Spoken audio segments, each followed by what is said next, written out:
लोक सवाल ये चलते हैं जहां पर एंटी पेपर लीक मामले को लेकर सदन में चर्चा चल रही है। प्रियंका क्या कुछ कह रही हैं? छात्र प्रभावित हुए, मगर एक भी दोषी, एक भी माफिया को सजा नहीं।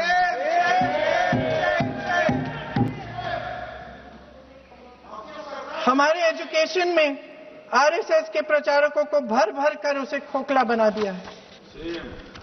जबरदस्ती एनटीए बनवाकर सिस्टम का केंद्रीकरण करके उसे और भी उलझा दिया। देश के कुल बजट में, हाँ जी जबरदस्ती, आपने अभी अभी सुना तमिलनाडु के हमारे साथी क्या कह रहे थे। देश के कुल बजट में एजुकेशन बजट की हिस्सेदारी हर साल बढ़ाने की बजाय घटती जा रही है। 1.4 लाख करोड़ रुपया का पूरा बजट एजुकेशन बजट है और 1.32 लाख करोड़ सिर्फ नीट देने वाले 22 लाख बच्चों के परिवारों से हर साल खींचा जाता है। एक और शर्मनाक आंकड़ा भी है।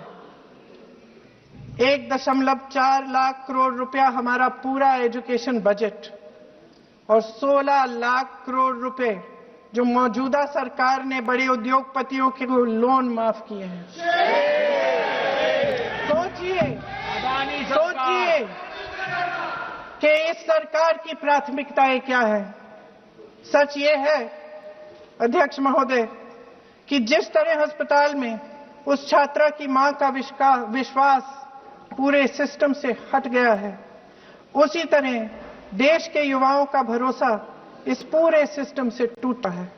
और जब इस तरह देश के भविष्य, हमारे युवा निराश होकर सरकार और सिस्टम से अपना भरोसा हटा देते हैं, तो उस भरोसे को फिर से बनाने के लिए सिस्टम के अंदर से जवाब नहीं ढूंढा जा सकता।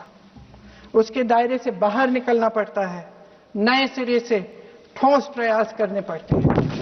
अफसोस की बात यह है अध्यक्ष महोदय कि इतना हो जाने के बाद भी आदरणीय प्रधानमंत्री महोदय जी और उनके साथी इस सच्चाई को समझ नहीं पा रहे हैं।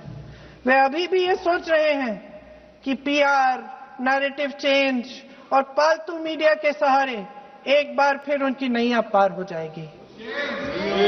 परसों शिक्षा मंत्री जी ने शर्मनाक परिस्थितियों में अपना इस्तीफा दिया और कल यहीं मकर द्वार पर मेरे सत्ता पक्ष के सांसदों ने जिंदाबाद के नारे चिल्लाते हुए